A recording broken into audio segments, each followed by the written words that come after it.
They say Mr. Rogers was many things: gentle storyteller, neighborhood friend, purveyor of kindness. But what if behind that iconic cardigan lay a secret so chilling it would rewrite everything we thought we knew about him? Tonight, we peel back layers of cherished memories and step into a rarely glimpsed corner of Fred Rogers's private world. It begins with a lone wooden drawer, hand-locked, tucked away in the back of his home office. For decades, it sat undisturbed until curious archivists, driven by whispers of undisclosed confessions, finally turned the key. Inside lay a single envelope, yellowed with age and sealed with crimson wax bearing Fred's initials. The moment they slid it open, the letter inside sent a frisson of unease through the room. This is the untold story of the locked drawer, the letter that slipped our childhood hero's gentle veneer, and the questions it forces us to confront. Fred Rogers is woven into the fabric of countless childhoods, his measured voice a soundtrack to early lessons in empathy and respect. We remember the trolley, the neighborhood of make-believe, the soft hum of that opening piano chord. Yet Fred's public persona was meticulously crafted, like any great storyteller's stage attire. Behind the scenes, he kept a disciplined life: early mornings at Pittsburgh Theological Seminary, afternoons composing music, evenings preparing scripts. His home office reflected the discipline: books neatly ordered by theme, handwritten sermon notes laid out in precise stacks, and at the center, a sturdy walnut desk with a lockable drawer, its brass keyhole polished from frequent handling. For years, Rogers biographers and scholars respected that drawer as off-limits. Fred had mentioned it in passing, a personal repository, he called it, yet never detailed its contents. Some speculated it held family letters, others believed it stored early drafts of his most poignant episodes.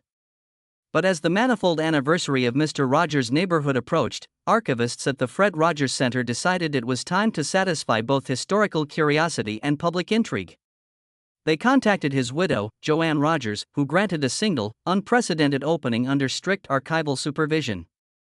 The lock turned with a soft click, and the drawer glided open, revealing not boxes of scripts but a solitary, slender envelope, no accompanying papers, no explanation beyond Fred's meticulous scrawl, to the guardian of memory. The archivists gathered in hushed excitement as the envelope lay on white archival paper. The red wax seal crackled as it was broken, revealing an aged sheet of stationery in Fred's unmistakable looping script.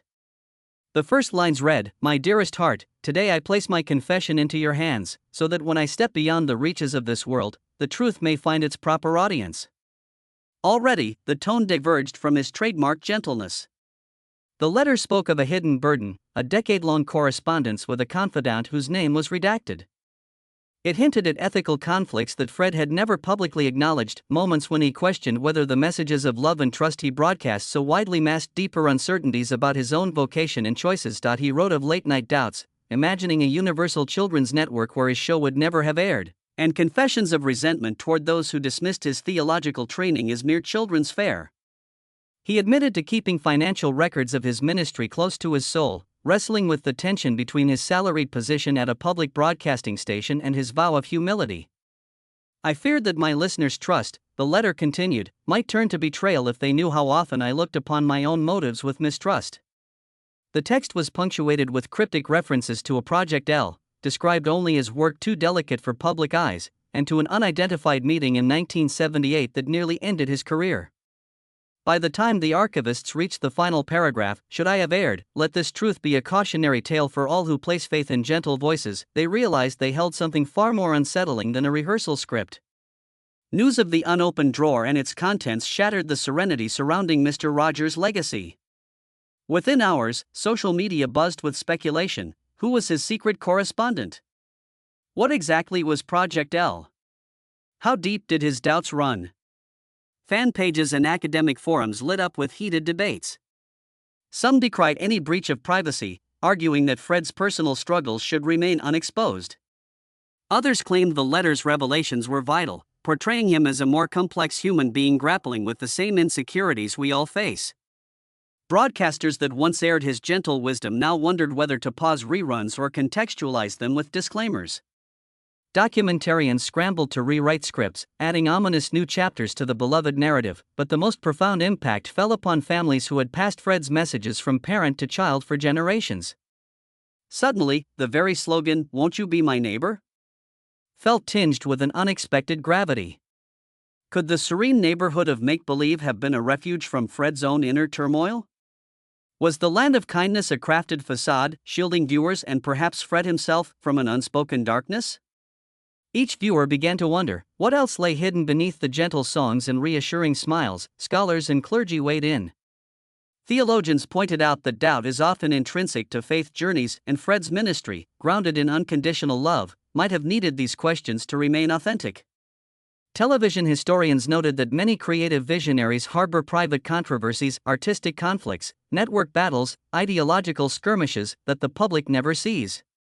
Yet the specificity of Fred's admission, naming dates, pledging his perilous secret to Providence, hinted at revelations more intimate than typical creative woes. Critics argued it was irresponsible to publish unredacted letters that might implicate living individuals. Meanwhile, cultural commentators asked whether a hero's private misgivings ought to overshadow his public contributions. Did the society that elevated Mr. Rogers inadvertently demand a moral perfection no human could sustain?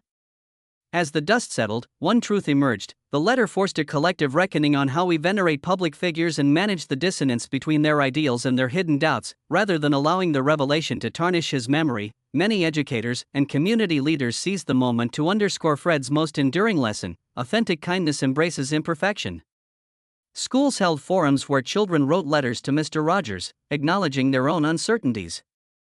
Past episodes were accompanied by after-show discussions tackling topics like doubt, resilience, and the importance of honest dialogue. An updated edition of Fred's collected writings included the full letter, framed with essays from theologians and child psychologists who contextualized his confession as part of a broader human journey. In this way, the locked drawer and the chilling letter inside became more than a sensational debacle. They reintroduced Mr. Rogers not as an untouchable icon, but as a man who, despite or because of his storms of insecurity, chose compassion and creativity every single day. The letter mattered less for its secrets than for its invitation to recognize that even the kindest among us wrestle with shadows, and that true neighborliness begins when we admit our own. The room fell silent as the archivists leaned in, eyes flickering over the yellowed stationery. Each breath seemed to echo off the oak-paneled walls. The initial lines of Fred's confession gripped them with unexpected force. When the lights dimmed and the cameras hushed, I discovered a fissure in my own heart, a longing for absolution I never dared to share. Those words carried the weight of buried truths. As they read on, the letter's handwriting grew more tremulous, as if Fred's hand had quivered at the very act of disclosure. No footnotes or marginalia accompanied the text, only a singular red asterisk beside the phrase Project L, intimating a classified initiative that even his closest colleagues had never glimpsed. One archivist, Kristen, pressed her gloved finger against the paper, tracing the swirl of an elegantly looped F. "It feels as intimate as a diary entry," she whispered, her voice barely above a breath.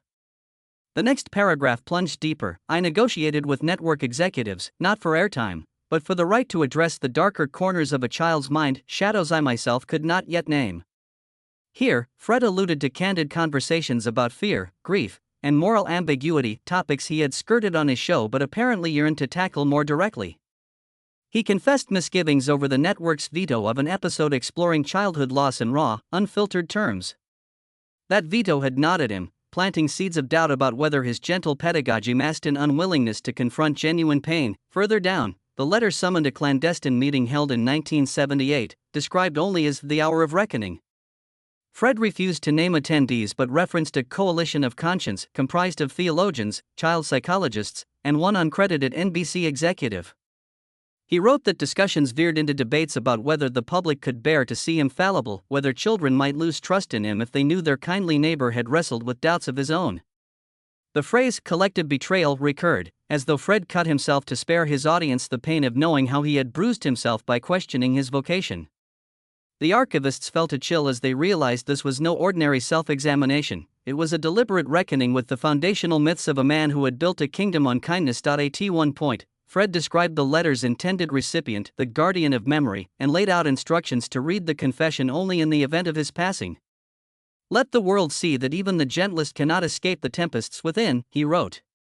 The ambiguity of that title fueled speculation. Was it Joanne Rogers, his widow? A trusted producer? Or an abstract embodiment of public conscience? Archivist Marcus noted that Fred's terminology echoed his seminary training, phrases like covenant of compassion and liturgies of healing peppered the text. Yet here, theological jargon conveyed a private struggle rather than an academic discourse. It was theology applied to the self, a plea for mercy that he never voiced on camera. As the team worked through the letter's final sentences, tension rippled across the group. Fred closed with an unsettling invocation: should this letter see the light, may it warn careless hearts not to equate visible virtue with invincible armor. The abrupt ending lacked a signature flourish, no closing salutation, no postscript. The sense was that Fred had sealed this confession in haste, uncertain whether he dared reveal it even to posterity. Archivist Elena exhaled slowly, recalling Fred's public insistence that vulnerability is strength. Now she wondered if his greatest vulnerability had been protective silence, and this letter marked his final courageous act. Word of the letter's existence slipped beyond the center's walls before the archive director could issue a statement. Bloggers speculated on every detail. Project L became a trending tag. NPR anchors invited historians to debate whether Fred's doubts undermined or enriched his legacy. Fans tweeted fragments of the letter, treating each excerpt like gospel. A cultural commentator on Twitter asked if we had misjudged his hallmark mantra, "I like you just the way you are," pondering whether Fred had been speaking primarily to himself. The internet churned with rumors of undiscovered tapes, secret interviews, and alliances with underground children's rights groups. Every theories page brimmed with half-formed conspiracies and impassioned defenses. In the center's public lobby, a hastily placed display case promised an upcoming press conference. Behind its glass lay Fred's original key, its bow wrapped in burgundy velvet, and a typed reproduction of the letter's opening lines. Visitors clamored for admission, eager to glimpse history made visceral. Librarians prepared moderated discussion guides for schools, mindful of children's sensitivities yet unwilling to sanitize the revelations. In the coming days, journalists would pore over every clause, dissecting implications. Yet for those who had quietly read the letter in that hush of oak and glass, the revelation felt intimate, and intimate alone. An unfiltered conversation between Fred and his guardian, now thrust into the floodlight of collective curiosity. The global chatter grew with every new tidbit. Online forums lit up with speculation about what else lay hidden in Mr. Rogers's curated archive. Had the letter hinted at unseen footage? Did his allusions to Project L point toward a secret pilot smothered by executives? Theorists posited that Fred drafted alternate scripts venturing into themes of betrayal, mortality, and grief in ways too raw for public consumption. Parents debated whether their children should continue watching reruns without context. Television executives weighed potential ratings windfalls against the risk of alienating loyal viewers. Legal experts began canvassing the network's rights agreements, trying to determine if the letter, once public, would open floodgates of lawsuits. Within hours, social media exploded with hashtags demanding clarity, and late-night talk shows seized upon the story as if it were headline news. The center, powered by archived memories, now grappled with unprecedented legal speculation. Meanwhile, archivists made an even more unsettling discovery. When conservator Josephine carefully removed the desk's back panel, a step taken to stabilize century-old wood, she uncovered a hidden compartment. Inside lay a second, unmarked envelope wrapped in faded ribbon. No wax seal. No handwriting. Just a single sheet of cream-colored parchment folded thrice. Fearful that the contents might be even more explosive, the team debated opening it without further authorization. Ultimately, the center's director approved, emphasizing academic inquiry over liability fears. With gloved hands trembling, Josephine slid a scalpel under the ribbon and opened the envelope, revealing transcripts of that 1978 Hour of Reckoning meeting. The vault was cleared. No one wanted to face what came next.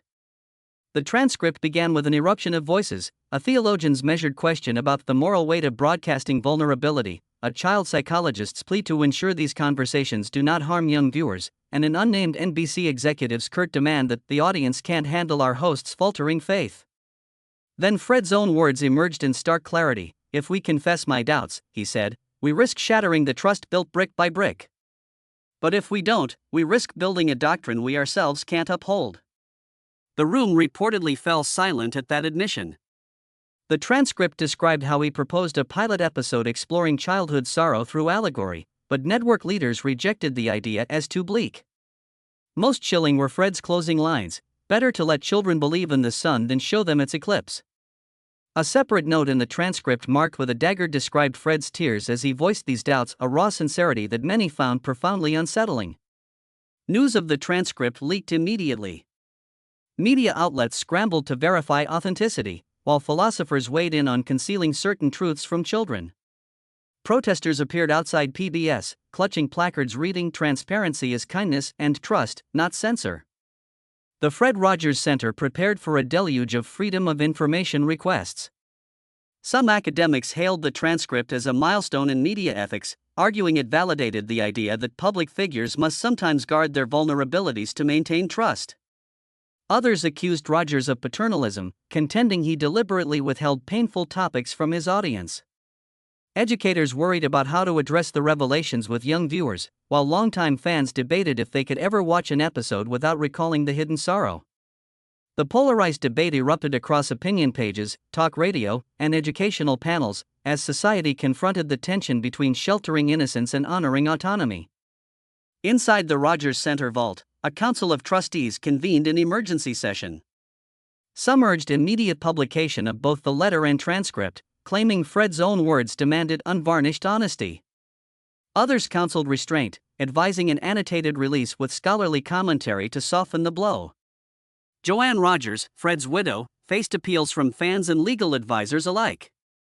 Her decision carried the weight of legacy and liability, reveal too freely, and she might breach confidences, but censor too heavily, and risk accusations of erasure. They even drafted preliminary guidelines for handling audience correspondence, anticipating a flood of emotional responses. After tense deliberations, the board voted to delay the public release until a peer-reviewed contextual anthology could accompany the documents, an unprecedented move in television history. In the corridors of memory, Fred Rogers' two sealed envelopes linger like a paradox, a man who preached open hearts yet harbored private storms.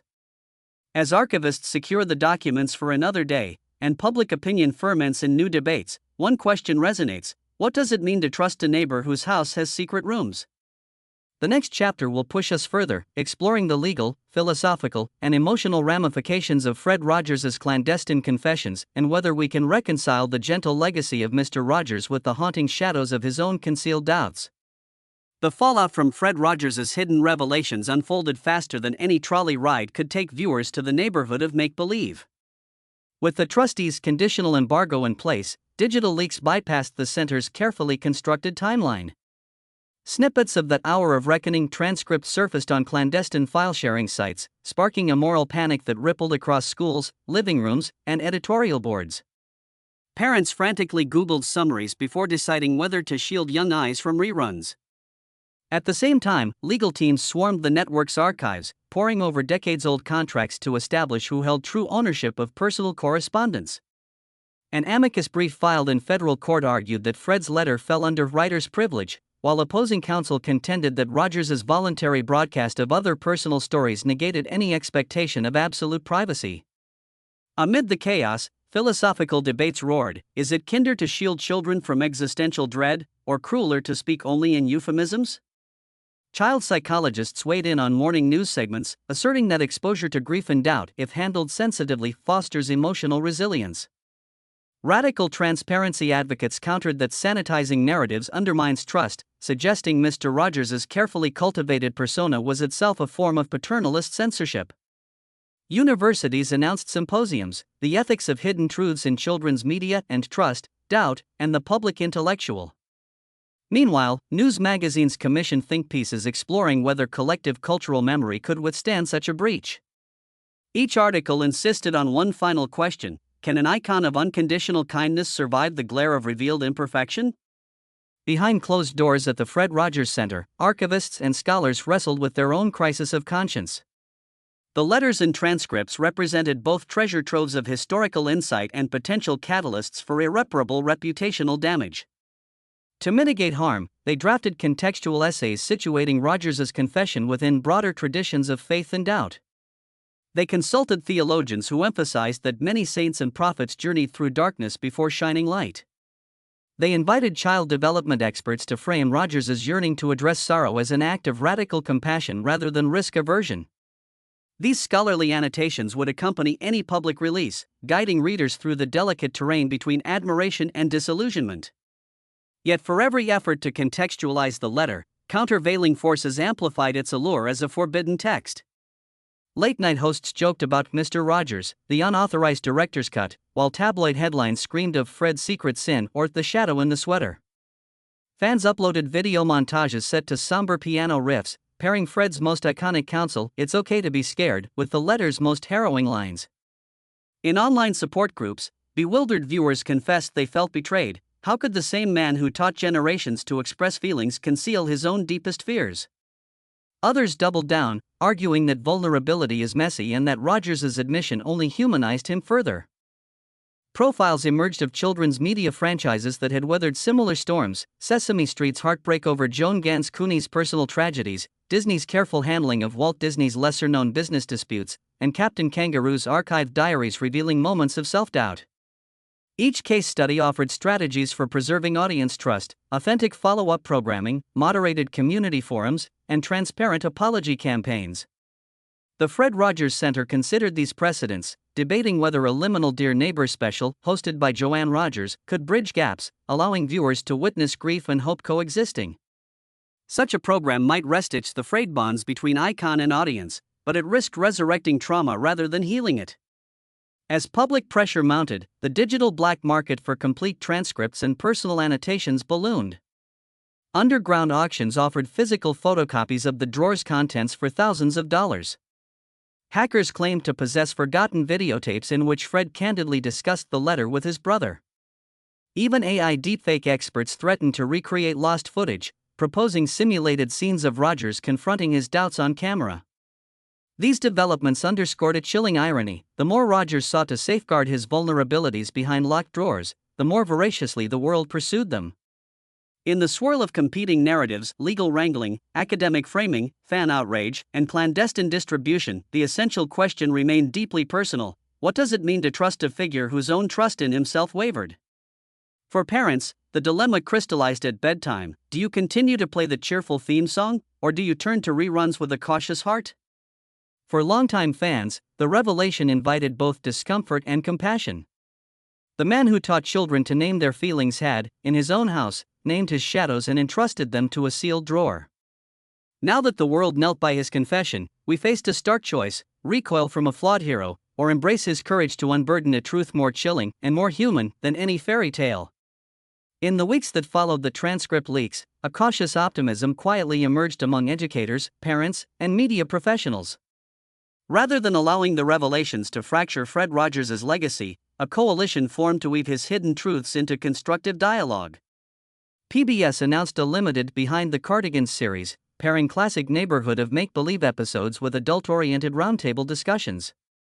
Child psychologists, theologians, and even Joanne Rogers participated, exploring the letter's themes: doubt, authenticity, and the limits of sheltering innocence.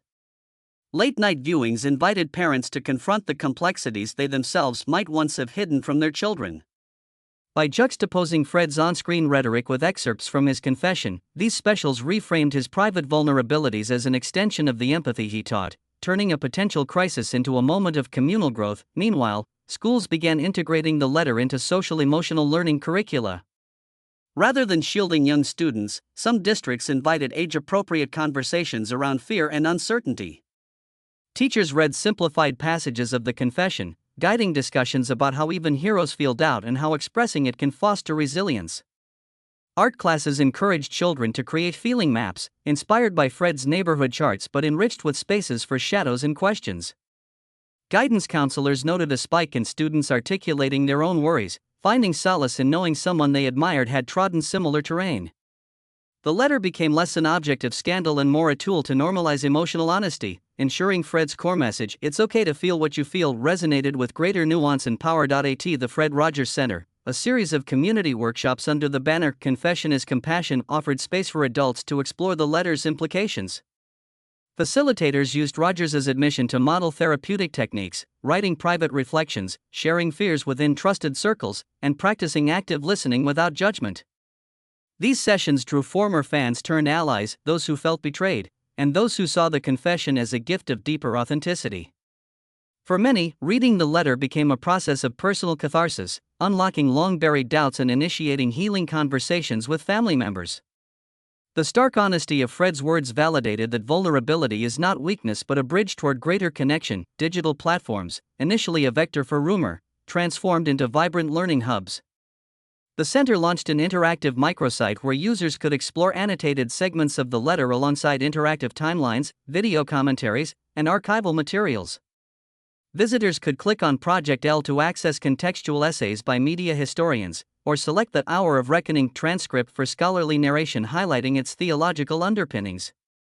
An embedded forum allowed moderated exchanges, where the curious, the concerned, and the nostalgic could ask questions directly to Rogers's former producers and academic advisors.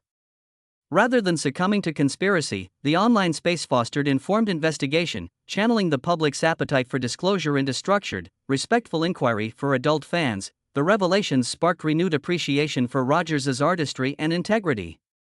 A wave of independent podcasts dissected each sentence of the confession, comparing Fred's handwritten penmanship to on-air cadences and exploring how his teaching methods subtly reflected his unvoiced struggles. Memoirs began to appear from former colleagues who described witnessing Rogers pacing the stage at Carnegie Mellon, wrestling with passages meant to console millions while his own heart wrestled with doubt. These first-person accounts, published in small press volumes, offered unfiltered glimpses of his creative process and ethical dilemmas. Rather than tarnish his image, they pieced together a richer mosaic of a man committed to kindness even when it meant facing the storm within. Legacy institutions responded by adapting scholarship programs and fellowships in Fred Rogers's name.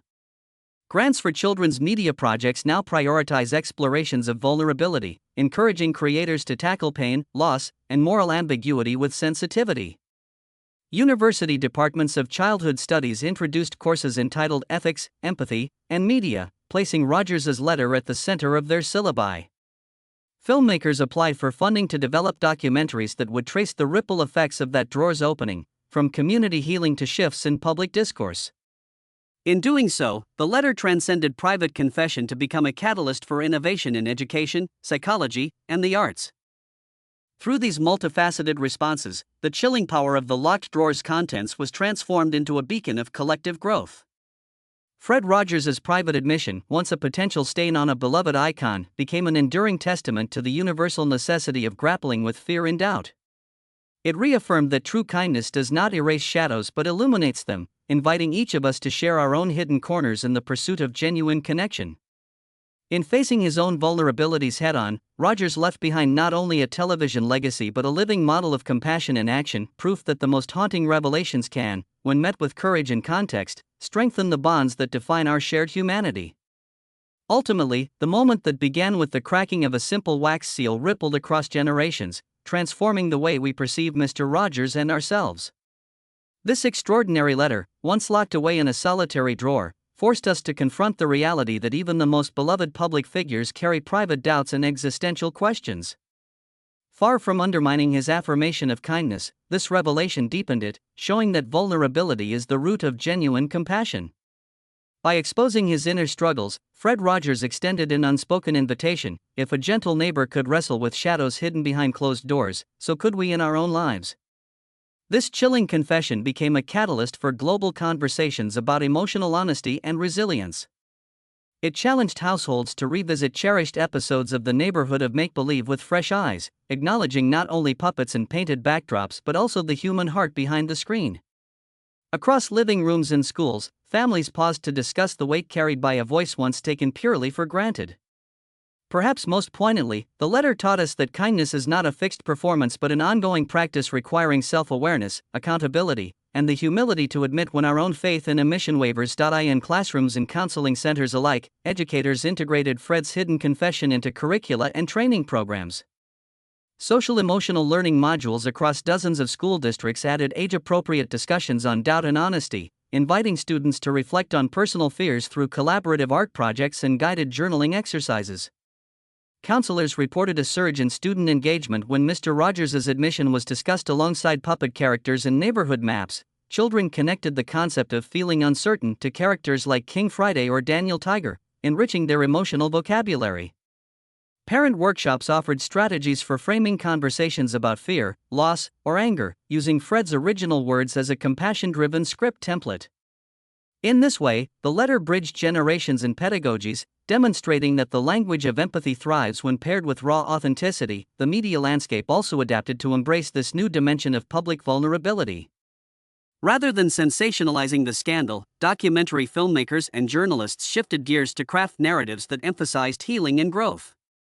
PBS specials and independent web series juxtaposed classic neighborhood of make-believe clips with candid interviews featuring Rogers' colleagues, theologians, and mental health experts exploring the intersection of creativity, faith, and doubt.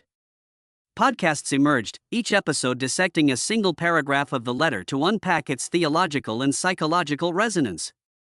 On streaming platforms, playlists titled Moments of Honest Courage paired Fred's most soothing monologues with audio excerpts from his letter, creating immersive experiences that guided listeners through both comfort and challenge. This holistic approach underscored how transparency and media literacy can transform potential disillusionment into communal empathy. Institutional responses to this watershed moment set new precedents for archival ethics and public engagement. The Fred Rogers Center's annotated release, featuring the primary documents accompanied by scholarly essays and community reflections, quickly sold out as a collector's edition and was adopted as core text in media studies courses worldwide. University libraries hosted guest lectures under titles like When Icons Confess and The Ethics of Sealed Letters, while archivists from museums and historical societies studied the center's model to design their own public-facing annotations. Law schools offered seminars on the delicate balance between privacy rights and public interest, using Rogers' letter as a case study. In these forums, the conversation transcended celebrity, touching on fundamental questions about how societies preserve trust when custodians of culture reveal hidden flaws. Perhaps the most lasting impact has been on individual practices of personal reflection and communal support. Inspired by Fred's courage to face his own uncertainties, grassroots initiatives sprang up inviting people to write neighbor letters, short, sincere notes sharing personal fears or regrets with friends, mentors, or community leaders. Local libraries hosted letter nights, where neighbors practiced drafting passages about aspirations and anxieties before sharing them aloud or in sealed envelopes. Mental health professionals incorporated letter writing into therapy, encouraging clients to craft and, if they chose, deliver confessional messages to loved ones. Online support groups formed around the hashtag #EveryNeighborHasADrawer, providing spaces where members could confess hidden doubts anonymously and receive compassionate responses. These collective practices illuminated how a private confession, once feared to be a stain, can become a source of solidarity. As we close this chapter on the chilling contents of Fred Rogers' locked drawer, one truth stands above the rest: authenticity kindles connection. The man who taught us to name our feelings, to look for the helpers, and to believe in the power of small acts of goodness, offered his most profound lesson not through a puppeteer's script but through a handwritten confession. It reminds us that every person, no matter how comforting they may appear, negotiates inner turmoil. In choosing to share his own, Fred Rogers did not diminish the legacy of the neighborhood, he enriched it. His letter continues to guide new generations toward deeper empathy, forging bonds of understanding that can bridge any gulf of fear or doubt. And in honoring his example, we affirm that kindness grows strongest not in spite of shadows, but precisely because we dare to shine our light into them.